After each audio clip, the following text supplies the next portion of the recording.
एक अहम खबर से आपको आगाह करें। MTI के निफाज के खिलाफ नेशनल प्रेस क्लब इस्लामाबाद के बाहर ग्रैंड हेल्थ अलायंस के ज़ेरे एहतमाम एहतजाजी जलसा जारी है। दर्जनों मुजाहिरीन इस वक्त नेशनल प्रेस क्लब इस्लामाबाद के बाहर हुकूमत के MTI के खिलाफ फैसले पर नारे लगा रहे हैं। इसी हवाले से मजीद जानते हैं अपने नुमाइंदे मियां अब्दुल बासित से। जी अब्दुल बासित, आगाह कीजिएगा। जी लादा, बिल्कुल इस वक्त इस्लामाबाद प्रेस क्लब के बाहर एक एहतजाजी सिलसिला जो है जारी है। ये ग्रैंड हेल्थ अलायंस के ज़रिए तमाम जो एहतजाज शुरू किया गया है, जिसमें दर्जनों मुजाहिरीन इस वक्त हुकूमत के खिलाफ नारेबाजी कर रहे हैं।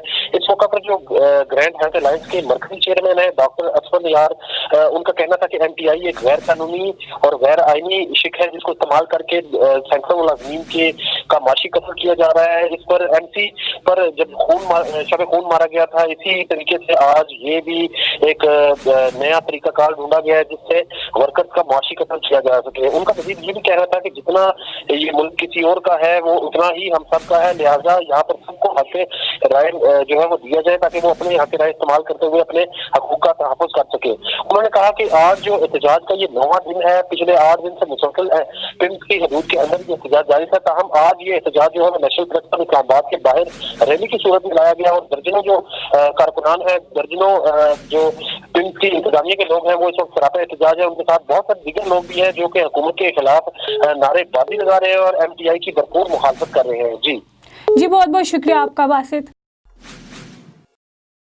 ये थी A1 TV की ताज़ा तरीन। मजीद खबरों से बाखबर रहने के लिए देखते रहिए A1 TV।